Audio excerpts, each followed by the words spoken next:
the supplementary election will be conducted between PDP and the remaining parties, and the result will be declared. Now, I want to respond to what my learned friend said as to Section 181 sub 2.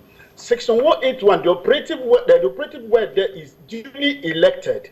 Now, Prince Abubakar Audu and his deputy Falaki has not been duly elected. So that section becomes inoperative. Now, as to what Kogi people want, the Kogi people have expressed their choice through the vote cast on 21st of November 2015. But there's nothing anybody can do, because Abubakar Audu is dead, and the law states, the law is very, very clear. The law states that the door is shut against APC. And Section 221 of the Constitution said political party solicits for votes for candidates. It's not for the political party, but for the candidate. So the votes garnered by Prince Abubakar Audu died with him and cannot be resurrected. It cannot be resurrected by anybody. Even if you cite the case of Amechi against INEC and others, it is inoperative because Amechi is alive. Amechi was nominated by his party, and Amechi was wrongly substituted by PDP. Then Kasinalu JSC, then as it then was, say those votes garnered by Celestine Omeya belongs to Amechi. And let me use this scenario to conclude. It's just like athletes engaged in 100 meters dash. On the road. Once the referee blew the whistle, even if Usain Bolt, for any reason, could not conclude the race, it is over for him. He should wait for the next Olympics. That is the position. Thank you so much. Appreciate the position of the law and not the position of sentiment. Thank you so much, we'll Mr. never have Nene. a settled society. Thank you so much for your contributions. Just in one, I don't know if you can do it in 1 second. If I were to be in the APC, I look at the circumstances. Prince Abubakar Audu came first during the primaries. I know the reason why the second person is not acceptable to them, purely on the ground of religion. The third person is already a minister, Mr. James Ocholi. So he's out of the scenario. APC should go back to his house and call the people of Kogi State.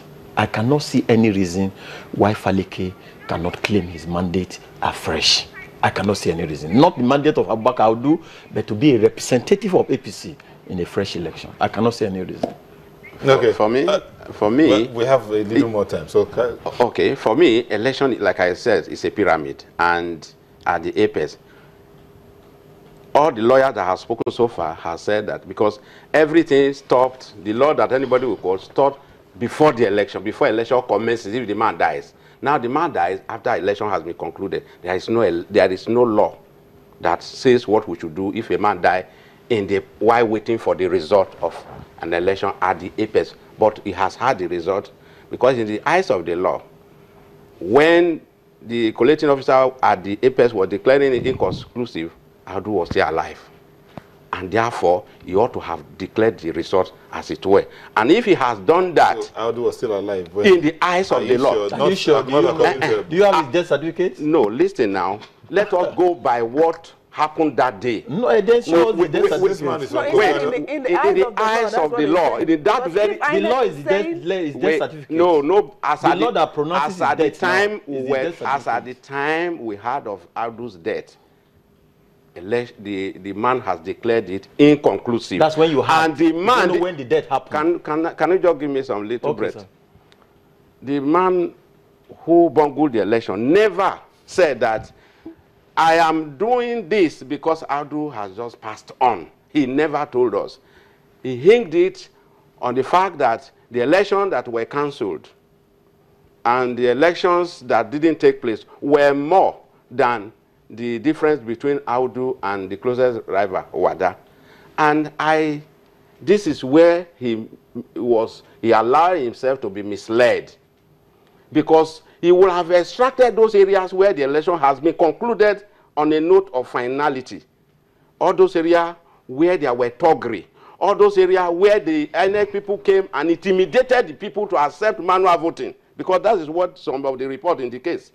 They will not have added, because those people, according to Section 53(1), cannot be allowed to vote twice in one election. Then two, even if he said he is cancelling the election because there was insecurity, he ought to have shown proof, because the Constitution says you must show proof and verifiable reason why you think election cannot go on before you can postpone.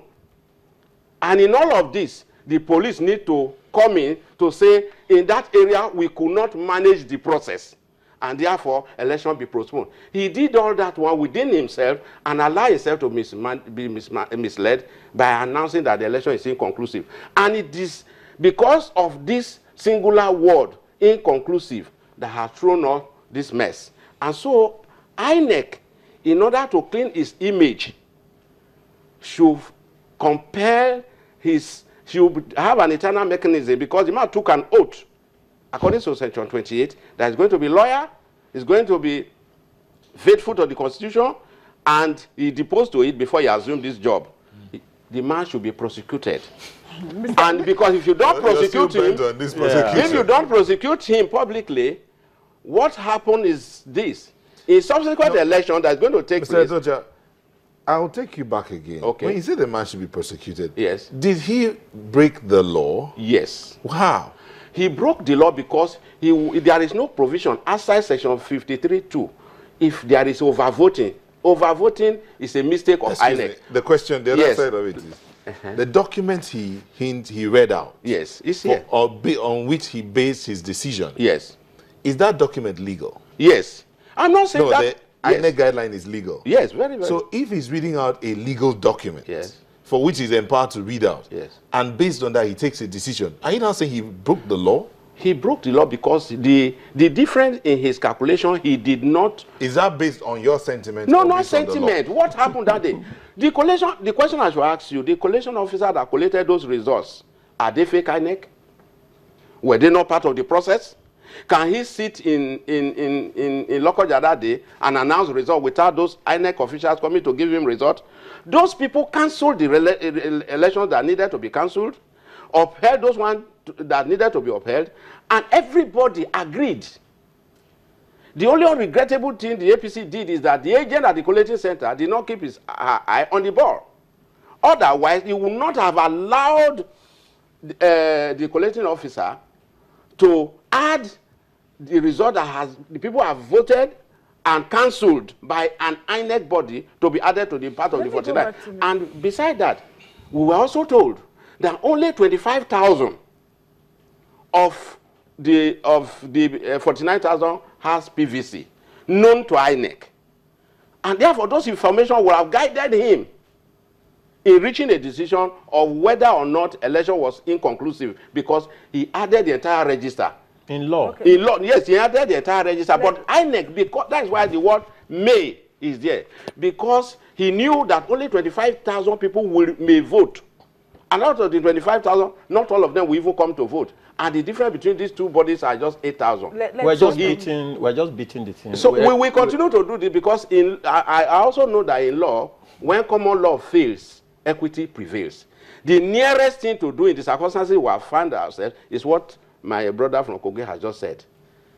Two of them ran on a joint ticket. They campaigned together. And if by accident the man died, not known to us, or not known to anybody, if this election has been declared that very day, this Honorable James Faleke would have naturally stepped in. But because, well, maybe he's a soothsayer, they already knew the man was going to die, he declared the election inconclusive. Okay, all right. Well, I just wanted to point out that we have no profit in visiting any sin on the INEC official. He may have done what was wrong. But the fact of the death has more or less sanctioned his declaration.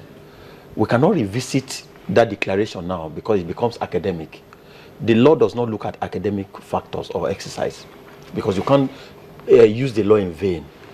The purpose of declaring that election now will be to give the victory to the person who owned the vote, who is no more. So we can't go back to say, let INEC come and declare the result conclusive because it was a mistake made to have declared it. That's what he's saying, but let's hear from him. This gentleman, the thing is, the politician will always want power. But with the electorate, what we want is justice. And the justice in this case is give the ticket automatically to the running mate already, the late Prince Abubakar Audu, in as much there is no constitutional provision for this scenario. So if there's no constitutional position for this scenario, the rational thing and the common sense thing to do is to look for what is nearest to this scenario now. So give the ticket to, if you want to go to for supplementary election, nobody's against that, but the candidate must be James Faleke. So even as APC has chosen the Bello, who came second to Audi in the primaries. When?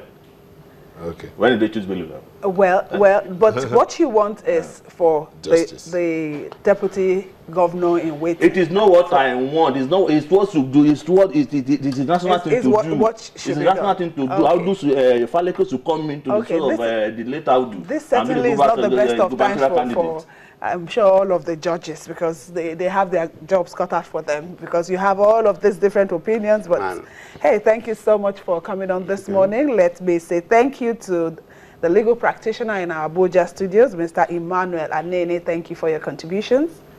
Thank you. And of course, we have the Kogi Indigene, Olorun Shogo Adeyemi. Thank you for being here. Thank you. And a former member of the House of Representatives, Mr. Solomon Edoja. Thank you for being here. Thank you very much. Mr. Ebun Olu Adegburuwa, who is the legal practitioner. Thank you also for being here. Thank you. It's my pleasure. It's my pleasure. Okay.